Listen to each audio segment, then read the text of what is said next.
From follower to cult leader, every level. You know what's fascinating? The line between influence and manipulation is thinner than you think. And the scary part? Most people never realize when they've crossed it. Today, we're breaking down the exact progression from being a regular follower to becoming something far more dangerous. Something that changes everything about who you are. We're walking through every single level. Level 1, the believer. You start here.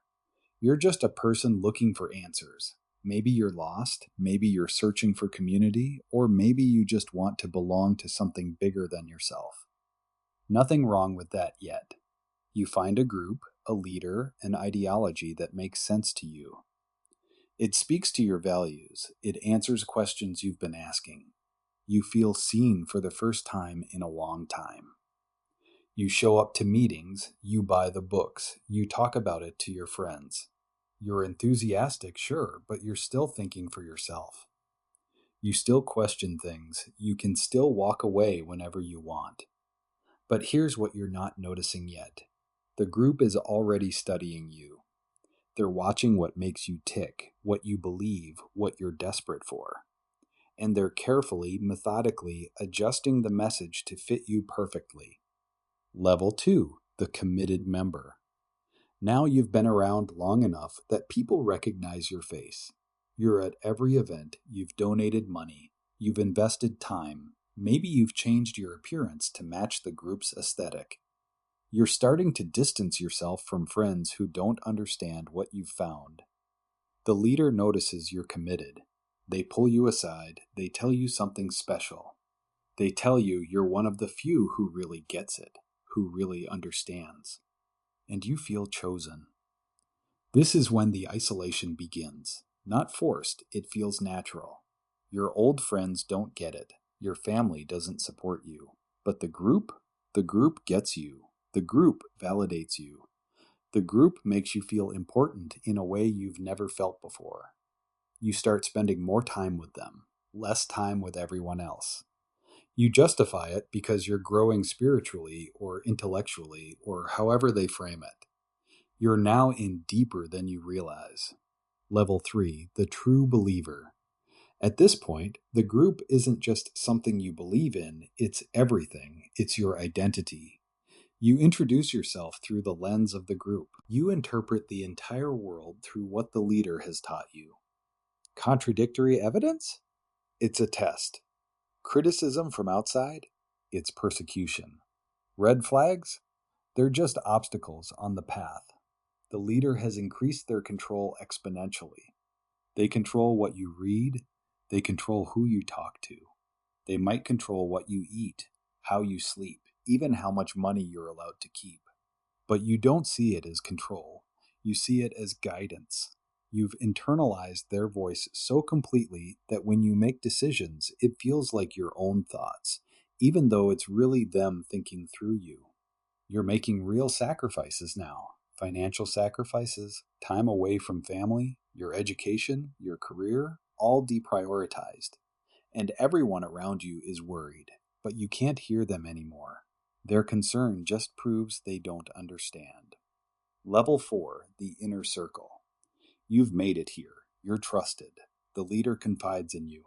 You're part of the select few who truly understand the deeper message.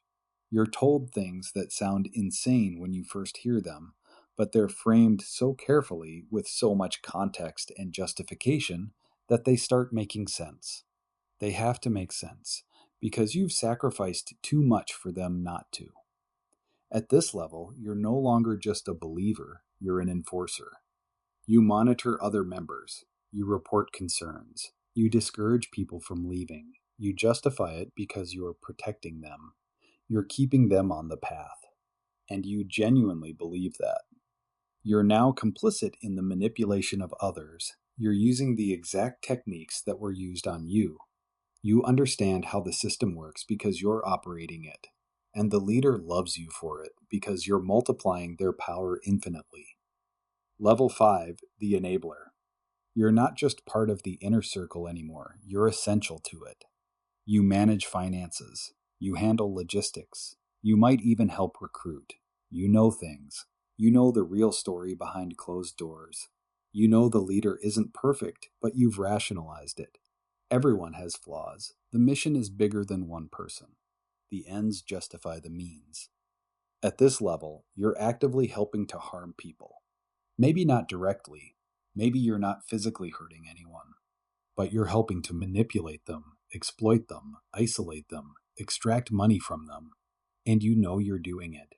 You're not confused about what's happening anymore. You're choosing it because you've been rewarded for it.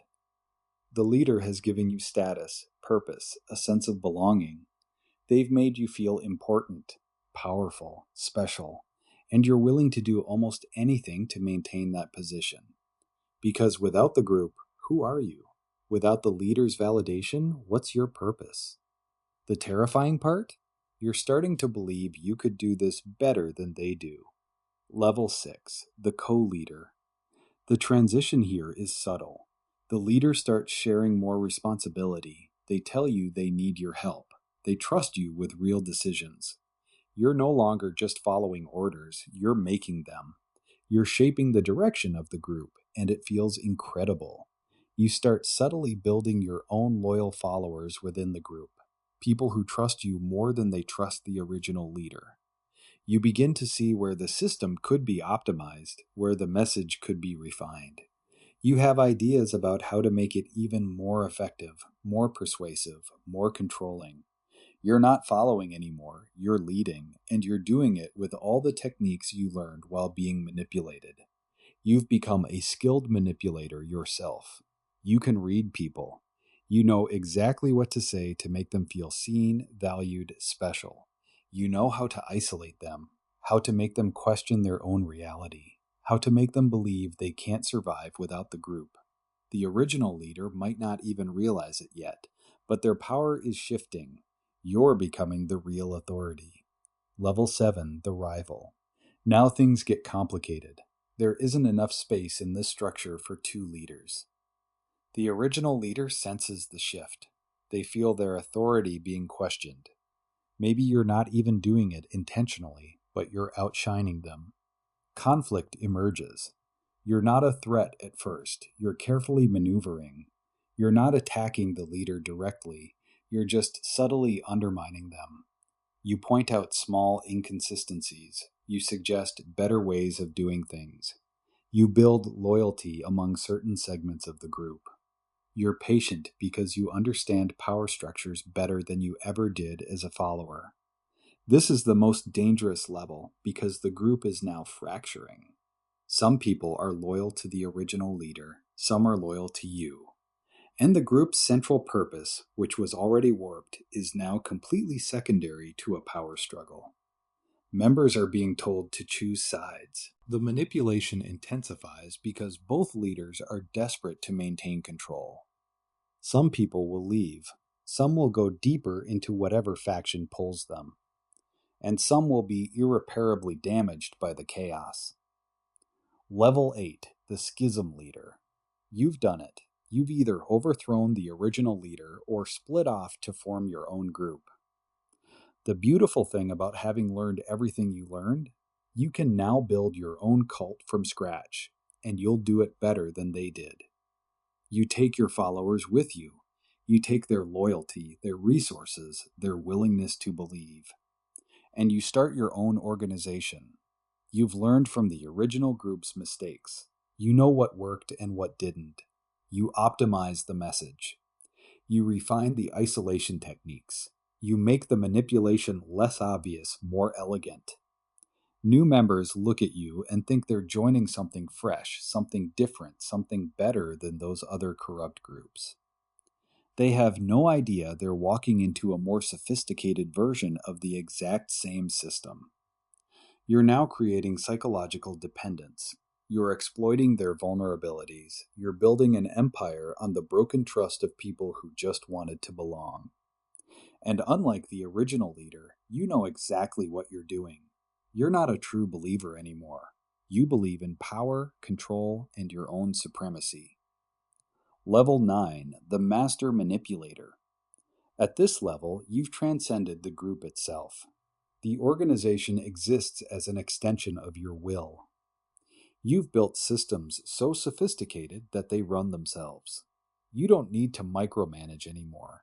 The structure does the manipulating for you. You understand human psychology at a level most people never reach. You know the exact pressure points that make people comply. You know how to frame exploitation as enlightenment. You know how to make people thank you while you're destroying their lives. You've studied not just your own group, but other groups, other leaders, other systems of control. You're constantly evolving, constantly adapting. If one technique stops working, you've got three others ready to go. You've built redundancies into your system. You have people at every level ready to enforce your will. You have contingencies if anyone tries to leave or expose you. And you've started thinking beyond your own group. You're connecting with other leaders, other organizations. You're seeing patterns across different movements, different cultures, different ideologies. You're understanding that the specific beliefs don't matter.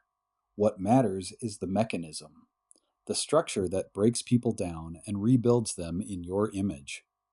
You're no longer a cult leader, you're a master of the system itself. Level 10, the architect of control. This is the final evolution. At this point, you're not just leading a group, you're designing entire systems of control that can exist with or without you.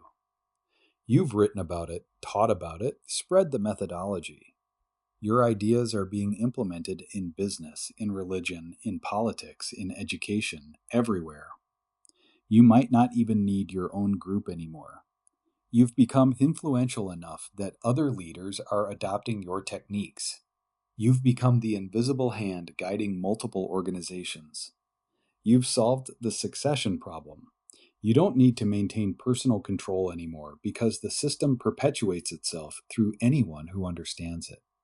You've transcended the need to be loved or feared by your immediate followers. You're playing a larger game. You're thinking about legacy, about how your methodology will spread long after you're gone. You might even publicly distance yourself from the cult you built because you don't need it anymore. You've already won. The scary part, most people at this level never get caught. They die respected. They're remembered as visionaries, philosophers, great thinkers. The damage they did is so distributed, so systemic, that it's hard to trace back to one source. And somewhere, someone is already studying their work, learning from their example, ready to take it to the next level. The reason I broke this down for you isn't to give you a roadmap, it's to make you aware of the pattern. Because this progression doesn't just happen in obvious cults. It happens in online communities, in business organizations, in friend groups, in marriages, in families. The difference between influence and manipulation is always about one thing. Are you serving the people you lead, or are you serving yourself? Are you helping them grow independent, or are you making them dependent? Once you see this pattern, you can't unsee it.